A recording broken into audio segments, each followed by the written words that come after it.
Welcome back to a conversation with Carl. I'm very excited for my guest today. But before we begin, as my friend Ethan always says, please remind people to subscribe. So for Ethan, if you like the podcast, please subscribe. Now onto my guest, Dan Barmawi. He is an expert on Middle East affairs. He's the author of a new book that just dropped, Islam, Israel, and the West. You can also catch his podcast, Forbidden Talk with Danny. Dan describes himself as someone who is defending Judeo-Christian values. Welcome, Dan Barwami, to the conversation. Thank you, Carl. So I'm very excited to have you here today. You have a fascinating story. What does it mean to defend Judeo-Christian values?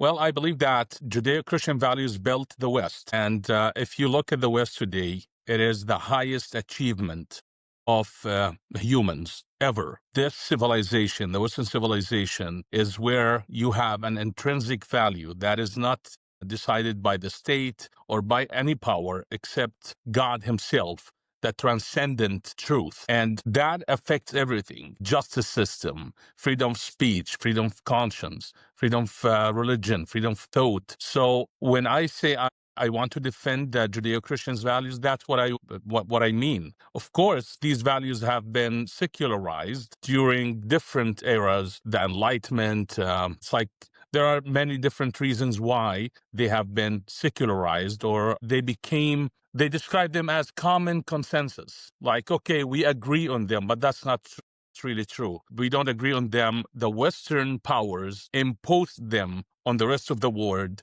because of its huge influence. So it is a Christian, rooted in Judaism, have been secularized, and today there is a war against these values. And we have postmodernism, we have post-colonialism, we have like all kind of ideological school of thought that are attacking these values and trying to create a vacuum where other confident ideologies would come and fill. So why did you become a Christian? The reason is spiritual. When I was a Muslim, I was honest about seeking God. I believe that God, the reason that it must be eternal, the reason to give you hope, to give you meaning, it must be eternal. It couldn't be money. It couldn't be seeking social status. It has to be eternal. So I was seeking God. When I was a Muslim, I dedicated myself to serve Allah and to know Him more.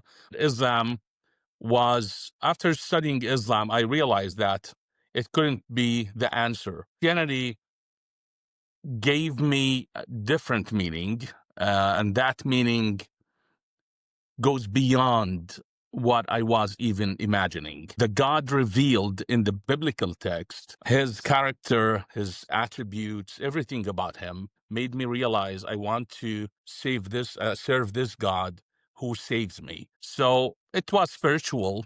But of course, beside that, Islam itself, if I didn't end up a Christian, I could have ended up just, an atheist, but not a Muslim, because Islam for me was like a no-go. You write in the book about, and I find this fascinating, when you started to explore Christianity in Jordan. Talk about that, because you went to the church, you were arrested. So that was Jordan did not welcome you to explore other religions. No Islamic country allows you to convert from Islam to any other religion, but you are welcome to convert from any other religion to Islam. This is by law in Jordan. If you're a Christian who converts to Christianity, to Islam, you can go to the authorities and get that changed on your document. It's like under the religion category. It's like, okay, you were a Christian, now you're a Muslim. But a Muslim would never be able to convert. I was not arrested. At the beginning, I was harassed. I was asked not to, because I was young at the time. They didn't take me seriously. And the church, in order to survive, the minorities in the Islamic world, in order to survive, they have to obey the government. The government, I wouldn't describe the Jordanian government as an Islamic government. They don't really care about Islam or any of that, but their problem is the Islamic population, Muslims themselves. If someone converts to Christianity, that is problematic. That is going to destabilize the national security.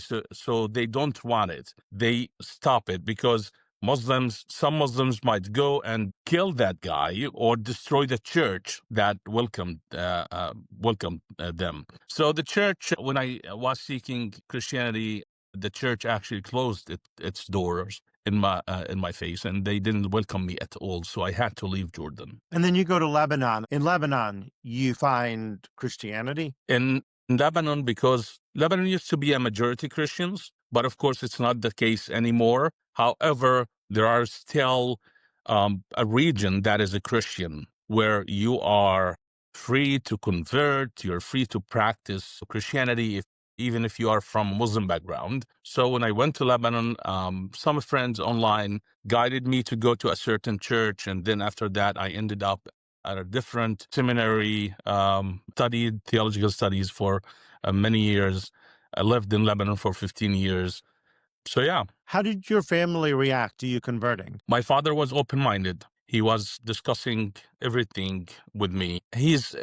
I would say that I would describe the situation with my family is that they loved me so much, but they were conflicted at the beginning. My mother became very religious after my conversion. She was trying to compensate, and she's still very religious until today because she believes this is how she repent or redeems herself for my failure to be a good Muslim. My younger siblings, one of them got really radicalized at one point, threatened me. But after that, I would say that we were able to renovate and rebuild the relationship. So this becomes an issue for Muslims in who are in Jordan, who are in the Middle East, who are trying to figure out what their path is and how to go forward, because going forward, you need your family to be part of that relationship. And sometimes it's very hard. I How do was you move lucky. forward? I was lucky. This is not the case in most cases. I just posted something on my X account about Sharif Jabir. Sharif Jabir is an Egyptian YouTuber who is an atheist. He identifies as an atheist. Maybe people won't believe this, but Sharif has been hiding in his room since 2018. He can't leave the room because the Egyptian authorities sentenced him to multiple prison term, and anyone who recognizes him on the street will kill him immediately on the spot. So Sharif, because he criticized Islam, he has been in prison. He imprisoned himself because he would be killed. He cannot leave the country. So it's really something that the West doesn't understand about the struggle to be free and how precious freedom is. People who lived in the Western bubble, who hate America, who think, oh, America is bad.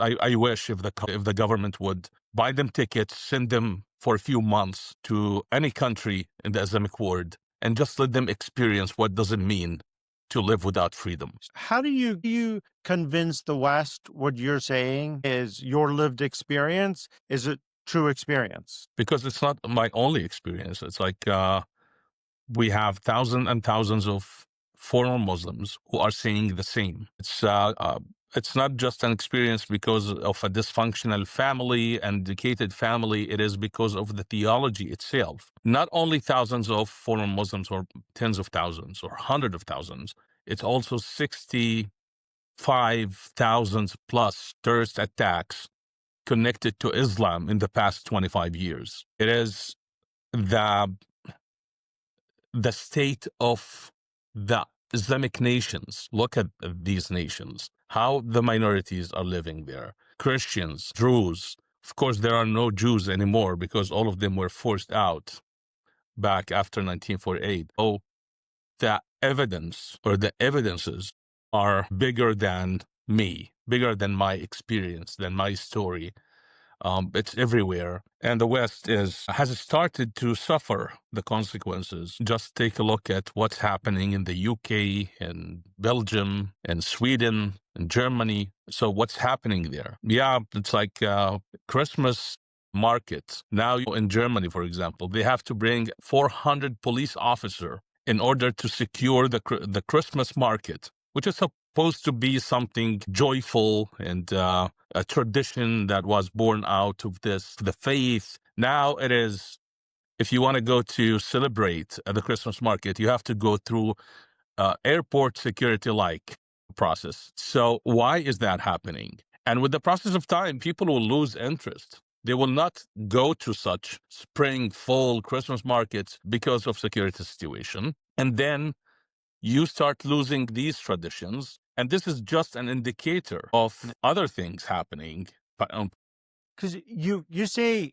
in your book, and you write a lot about this, that you can't understand the conflict in the Middle East unless you understand Islam. What do you explain that? That diagnosis for the Arab-Israeli conflict in the past decades, it's like people were trying to figure out what's going on.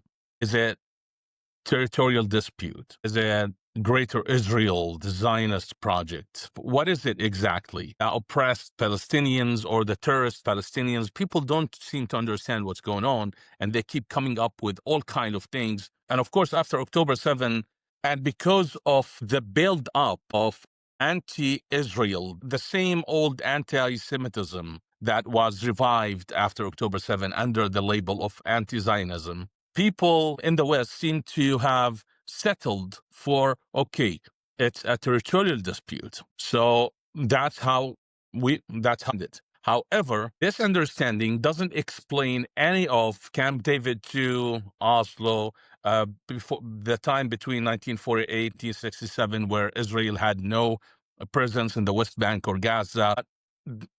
People in the West, as a result of the education system, the propaganda, radical left narratives, and of course the rebranding of Islamic Jihad, they settled for this understanding regardless of the context and the truth. So I say in my book, if you don't understand that this is an attempt to reestablish the caliphate, which doesn't allow any non-Muslim to have sovereignty within its borders, then you will keep missing on the meaning behind this conflict. So it's very simple, actually. The Jews were able to to migrate to the land of Israel, to build cities like Tel Aviv, 1909, 40 years before the declaration of the State of Israel. They were able to build institutions, farms. So what happened? Why there was no resistance? No one protested to that before 1924, because the Jews were living under the umbrella of the Islamic Empire. But when the Islamic Empire fell in 1924, Ataturk abolished the Ottoman Empire, the Islamic Empire. Suddenly, Israel became a theological threat because now the Jews, they want sovereignty. And that's what started the whole conflict. Israel is seen as a theological eruption in the Islamic imagination. And of course, all the terrorist organizations, they have one common goal, and that is to reestablish the caliphate. So Israel is an obstacle in the face of reestablishing the caliphate, the Islamic Empire. So if you don't understand it from this angle, you will keep struggling to make sense. So what's going on? And of course, because of our biology or evolution systems and mechanism, we would just try to simplify the conflict. Okay, the Jews, they occupied the land. That's it. So it's easy. It makes you feel righteous if you stand against Israel. Of course, add to that the fact that the Palestinians are presented as the underdog, the oppressed, the poor, and Israel is an extension of the Western power structure, Western imperialism, colonialism. So all of these factors are playing together to solidify the narrative that is actually giving cover to Islamic Jihad and rebranding Islamic Jihad, which is at the same time is infiltrating the West. So how do you move forward? What do you That's mean? the question is, how do you move forward towards peace? Because if you look at it, there are many arguments for what happened before 1948, during 1948, after 1948. The bottom line is the Palestinians are not going anywhere. The Israelis are not going anywhere. Peace is vital and for the Middle East, and is also for the future of the world. So how do we move forward? You're You American. understand by stumping you there? No. There's an answer to that, but I'm just trying to explain it to the Western mind. So let's say that the cartel takes over Mexico, and they want to take over the United States as well. So what are you going to do? You're going to secure your borders. You're going to occupy a buffer zone to make sure that you're protected. You will make sure to take down the leaders of the cartel. And then you will never, ever make peace with a group of people who wants to destroy you or to kill you. However, you give up and you say, okay, let's do it a few times in before 1967, then in 1994, then 2000, 2005. That's what Israel did. They said, okay, we know that they want to destroy us, but let's try to have peace. And they walk away. They don't want peace. So what are you going to do? You will keep trying to secure your people, to protect your people. And that's why Israel is in the West Bank. Israel has the right to Judea and Samaria. Historically speaking, it's the land of their ancestors. But still, in 1994, with Isaac Rabin, they were willing to give it up just to take their people out of the settlements, which actually were built as a national security response to 1967 wars. But they did that in Gaza. They left Gaza in 2005. What happened after 2005? They say it was open air prison. Well, have you looked at the map? Gaza borders Egypt, not only Israel. Held Israel responsible for keeping, it's like not allowing the people of Gaza to invade them, and you don't care about what Egypt did. It's like the Well, wall. the argument that's always made is that Egypt is closing the borders because Israel wants them to close the borders. Well, that's not true at all. Actually, Israel has been criticizing Egypt for not opening the borders for all through the recent war. And there were people protesting on the street of Tel Aviv in front of the Egyptian embassy, calling the Egyptian authorities to open the borders. But Egypt doesn't want that. Actually, Egypt has always been capitalizing on this conflict. It was Mohammed Hosni Mubarak who threatened Yasser Arafat in 2000 not to sign the Camp David II agreement. But anyway, you asked me how to move forward. First of all, in order to move forward, you need to understand that there is a theological war taking place here. Because without this understanding, there's no guarantee for the security of Israel. And you will keep misreading what Israel is doing. Bibi Netanyahu, for example, when he stood against Isaac Rabin, why did he do that? They accused Bibi Netanyahu of funding Hamas or facilitating the funding of Hamas. Yeah, I believe it happened. I believe that Bibi Netanyahu tried to fracture the PA, Palestinian Authority, through empowering Hamas. But the intention was really good, because if the Palestinian Authority is legitimate and then they're given a state on the borders of 1967, and at the same time they believe that they want the whole land from the river to the sea, then there's no existence for Israel in their imagination, then that is an existential threat to Israel. That is a suicidal thing to do. So Bibi Netanyahu had good intention, but he thought that he could contain a jihadist group like Hamas. So first of all, you recognize this is a theological war. You guarantee the security of Israel to move forward. It's like, okay, you want a state? Let's guarantee our security.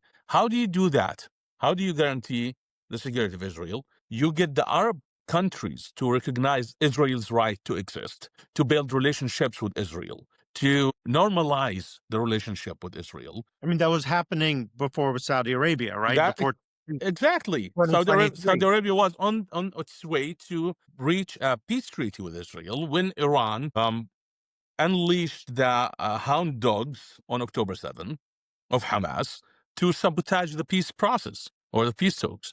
So what Bibi Netanyahu has been doing and President Trump is the right path, is the right trajectory. Get all the Arab nations to recognize Israel's right to exist, not to support or fund any terrorist organization inside the so-called Palestinian state.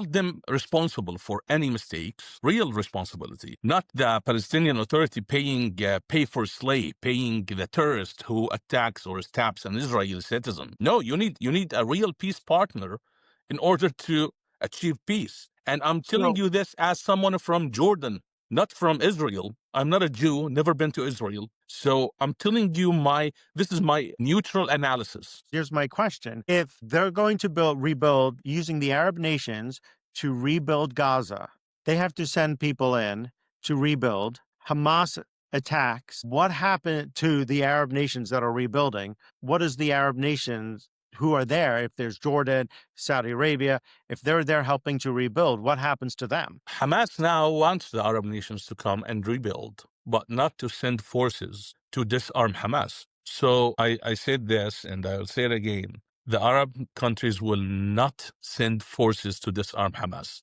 because Hamas, in the collective mind of the Muslim world, is doing jihad to serve Allah. And if the Arab countries clash with Hamas, then they will be clashing with Allah. And they cannot have that. Their people will see them as the forces of infidels, the forces of Satan attacking the jihadists of Allah. So they will not send forces. They will not clash with Hamas. They understand how delicate the situation is, and they don't want the truth to come out because their people support jihad. It's not. It's not about. So they will rebuilding Gaza is. It's like doing the same thing over and over again and expecting different results. I don't see any reason why anyone would invest a penny in Gaza before you have some kind of a system to de-radicalize the people of Gaza. And how do you do that? You need to control schools. You need to control mosques. You need to control the government, to be honest. Like, you cannot let anyone who has been indoctrinated to lead, because they will repeat the same process. So before you invest, you need to make sure there's some kind of plan to de-radicalize the people of Gaza, and then you build. But You rebuilding now is going to just be the same so thing. you write a lot about the Quran, and my question is, how can there be a reformation in, like there was in Judaism? There's a conservative, there's Reform, there's Orthodox, there's Hasidic, and there's a wide range. Yeah. In Christianity, there is a wide range too. Can there be that reformation in Islam? Many people think that Islam, if Islam goes through the same kind of reformation that Christianity went through, or Judaism in the Haskalah in the 19th century, then we'll be fine. But they don't understand the nature of Islam is different than Judaism and Christianity. In Christianity, you have the scripture, and the Protestant Reformation was all about sola scriptura. Let's go back only to the scripture. Let's just get rid of all human intervention with the text and the politicizing of the text. So you go back to the text. Okay, the text is what? Is about private faith, is about love, is about serving God and his good character, his attributes. Judaism is very limited to the Jewish people. It's not a political system that wants to spread all over the world. They just want to have the land of Israel and to live and let live. They want to be left alone. That is, it's like very, in very simple words. In Islam, it's different. In Islam, if you go back to the text, that where things get really problematic, because the text itself is about establishing the rule of Allah over all earth. So it's political in nature. So when you say we want reformation in Islam, or is it possible to reform Islam, we assume that we just need some Muslims to come and say, okay, let's get off these radical ideas and radical interpretation. But the problem is there is no interpretation. It's the text itself and the life of Muhammad. Muhammad himself is the ultimate interpretation of Islam. So as long as you have this image of Muhammad, you will have always people who are going to obey Allah through massacring people and, sacrificing blood to this God. The only way to reform Islam is to get rid of the text, not all the text, just the text that has been radicalizing Muslims for the past 14th century. Is that possible? I doubt it, but there could be something similar to what Ataturk did in Turkey. Ban hijab, the public call to prayer, ban Quran studies, just try to push Islam to the side, like what's happening in the United Arab Emirates, for example. They kept the shell of Islam. They're culturally Muslims, but they have nothing to do with Islam in reality. It's all the system is Western system that was imported. So you need to either erase the text, which is impossible without political will and blood, or you just push it to the side. Don't teach Islam in schools. Try to minimize access to the Quran. I know this sounds very horrible. It's like, what are you talking about? What about freedom? What about you want dictatorship? Yeah, I'm sorry, but this is the only way to deal with Islam. That's why But Islam always ends up with dictators. But in Judaism, you shine a light on the text, right? You reread the text, you read it every year, you reread the text, you look at the discrepancies between the first book and the third book. You keep looking at all these discrepancies. You don't think that that's possible in Islam with the Quran? Listen, in Judaism, again, in Judaism, first of all, the violence there is descriptive. It's not prescriptive. It's like when you read about Samuel and Saul, and God is not happy with what Saul did, that he did not kill everyone, and he asked Samuel to do it. It's like in your mind, you're reading a story from history. It describes what happened. It's not calling you, card, go and kill your neighbor who's not a Jew. It's not just description. In Islam, it's not descriptive. In Islam, it's an absolute commandment. Kill those who don't believe in Allah and His Prophet. Behead them. Fight them until they pay jizya while they are humiliated. Make the religion of Allah superior to every other religion. How are you going to deal with that text? There is no way. It's like you cannot assign a different meaning than the apparent meaning. It's like we do interpretation when there are ambiguous things. It's like we don't understand what's going on here. But when you have an absolute command that kill the Christians and the Jews if they don't pay jizya or they don't convert to Islam, what are you going to do with that commandment? How are you going to say, oh, you know what? This means love the Jews and the Christians. It's like anyone who would come and read the text and would like laugh at you. So then when you say move it to the side and you push it to the side, how do you envision pushing it to the side? Because you've got millions of people that are reading the texts, that are looking at this right now in the Arab world. How would they move it to the side? If you control the media, the rhetoric on the media is not calling for any discrimination against non-Muslims. If your laws in the country are really about equality, there's no discrimination against the minorities. If you control the curriculums in school, you don't repeat the horrible stories of jihad. I grew up in Jordan when I was in the second grade. I remember there was a story about Abu Ubaidah, one of Muhammad's companions who beheaded his father, who was an infidel. It was in the curriculum that I was studying as a 7 years old, and God praised him for killing his father because his father was an infidel and the enemy of Allah. You stop repeating these stories. You start infusing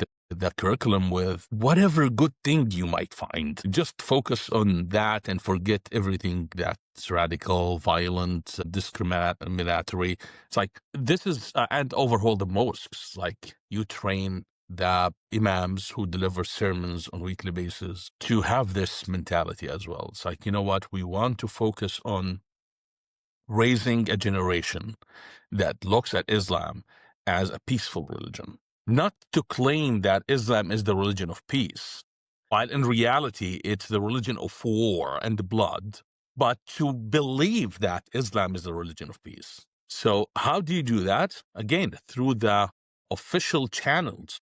Without the political power, there is no way to fix this Islamic problem. However, I believe that the Islamic countries they started to do this somehow, some part of it, but the problem is that the Islam that is being imported into the West is not controlled, because Islam in the West is taking advantage of the Western freedom to just be unleashed. There's no way to contain it. Well, you write about that in the book about the failure of assimilation into Europe when I think you put Germany spent a lot of money. The Netherlands you talked about spending a lot of money, and it all failed. The Muslims that they were trying to assimilate into society did not assimilate. They failed because they got it wrong from the beginning. They thought, okay, the difference is cultural. If we teach them the language, if we teach them our traditions, then our customs, then probably they will assimilate. They thought that is the way, and they spend a lot of money, billions of dollars, but no one told them from the beginning that's not going to work, because what informs your traditions and your customs and your way of life is your theology. Even if you're an atheist, you have a theology that informs your way of life. So they thought, okay, just like someone from a different culture who assimilated to our culture, someone from Japan, for example, living in Germany, and they assimilate, they just live peacefully with the Germans, then probably Muslims have the ability to do the same. But they miss the whole thing. It's like a Japanese person who comes from a different religion system. That religion system or that set of belief is not antithetical to the German way of life. They could adapt to it. But Islam is antithetical. It's not only not similar. No, no, no. It opposes everything that the Germans stand for. Freedom of conscience. There's no freedom of conscience in Islam, for example. The conscience is looked at as a tool of infidelity, a tool of betrayal. Because if you think and you question, then that is hated by God, by Allah. So anyway, so if you want to fix that, you need to see Islam as a culture that is the product of its theology, and it doesn't coexist with Western values. It doesn't. It just doesn't. If you want it to work, then you need to make sure they don't have exposure to Islam, and you need to just shape them in the Western way, which is a no for the Islamic organizations, Islamic movement, and Islamic families. Shield their children from democratic liberalism. They don't want them to be affected by that freedom, because that freedom is costly. It costs you a lot of, it's like you have to tolerate the intolerant in order to um, preserve your freedom. You know what I mean? So, and Muslims are not willing to do that. What is your hate mail like? You must get a lot of hate mail, right? Or no? Or Of polite? course, What do people of course, respond? How do people respond to you? I'd like to believe that I always present very appealing arguments, very convincing. Because in my mind, as I write, I don't know if you've noticed that in the book, but when I write, I always imagine everyone who is disagreeing with me. And I imagine what they are saying. I don't mention what they're saying, but I make sure that what I'm writing is responding to everyone. Yes. Yeah, you were responding a lot. I felt that you were, because there were questions that I would have that you would answer later on Yeah, while I everybody write. told me that. It's like many Yes. people who read the book would come to me and they would say, I was about to say this or suggest this, and then I found it later. So I believe that I have this style of imagining all the responses, all the disagreements, and respond to them. So people see, it's like no one is actually, it's like you can go through my posts on X, for example, or my Substack. It's like very rarely you would find someone who is actually arguing with me. People either agree with me or they curse me or threaten me or describe me or say, you're taking $7,000 from Israel or all of that. So So yeah, you're not a that's Mossad agent. yeah, of course, they call me Mossad agent. They call me a goy. They use Yeah. this word with a very negative connotation. But yeah, it's like, but the threats, of course, I get some threats. But I'm so thankful that people are not, because of the security that we have, or the different platform have been enforcing some kind of, they don't allow people to spew hate or death threats as easily, because the authorities could reach these people. So many people don't dare to do it. They don't want any record because they know that people are developing this awareness that if I write something, somebody's watching and they Yeah. can get back to me. They can track me. So that's the only reason why we don't get a lot of death threats these days. One final question. I thought on X the other day, you wrote you converted twice, once from Islam and once from Palestine. You are not Palestinian, are you? No. Well, okay. So what does that mean that you converted twice? So think I converted from Islam to Christianity. That's self-explanatory. I converted from Palestine, which means that I want you to look at Palestine as you look at the Republican Party or the Democrat Party. It's like it's a political party. You are a member of that party called Palestine. It's not a state. It's a manufactured cause, and you believe in it. You stand for it. You defend it. Then you realize this was just a hoax. The whole time it was manufactured in order to masquerade different agenda. The Bolsheviks, Islamic Jihad, the Iranian, the Ayatollah revolution, the radical left agendas of taking down the Western powers. Everybody is using this mask. So I just abandoned that understanding of the Arab-Israeli conflict. And that's how I converted. I converted to truth. Dan Vermami, thank you so much for joining me today. And thank you for listening today. And if you've enjoyed this conversation, please subscribe. Thank you so much, Carl. You're welcome. Till our next conversation.